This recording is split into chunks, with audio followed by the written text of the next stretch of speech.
Assalamualaikum warahmatullahi wabarakatuh. Perkenalkan, saya Nazla Safira dari semester 3B. Saya di sini akan mereview jurnal Hukum Pidana Lanjutan dengan dosen pengampu Ibu Profesor Dr. Hajah Heni Nureni SMH beserta asistennya Bapak Dr. Muhammad Randi Ardende SMH dengan judul Penerapan Asas Daluarsa terhadap Tindak Pidana Pemalsuan Surat. Tujuan dari adanya daluarsa dapat diimplifikasikan untuk mempermudah penegak hukum karena lewat waktunya suatu tindak pidana, maka penyelidikannya akan semakin sulit dan sangat sukar didapatkan bukti-bukti yang cukup. Selain alasan untuk kepastian hukum, prinsip lewatnya waktu ini juga didasarkan pada faktor kesulitan dalam hal untuk mengungkap kasus perkara.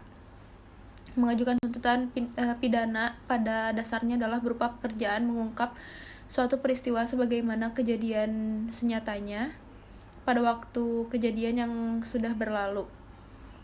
Pengungkapan peristiwa itu memerlukan bukti-bukti yang ditentukan dan diatur menurut ketentuan undang-undang, baik secara macam-macamnya maupun cara dan sistem penggunaannya. Menurut Hans Kelsen, penegakan hukum mengandung arti, yaitu yang pertama, hukum ditegakkan demi kepastian hukum. Yang kedua, hukum dijadikan sumber utama bagi hakim dalam memutus perkara. Yang ketiga, hukum tidak didasarkan pada kebijaksanaan dalam pelaksanaannya. Dan yang keempat, hukum itu bersifat dogmatik. Penerapan hukum pidana berdasarkan kebiasaan atau penafsiran hakim belaka cenderung menimbulkan ketidakpastian hukum. Akan tetapi, penerapan asas legalitas yang dilakukan oleh penegak hukum yang cenderung kaku seringkali menimbulkan masalah yang terjadi akibat penerapan hukum tersebut. Sehingga dalam kasus kenyataan di lapangan, kepastian hukum tidak dapat dengan mutlak dilakukan karena hendaknya tiga tujuan hukum seperti yang di atas terpenuhi secara keseluruhan agar tidak ada gejolak yang terjadi di masyarakat.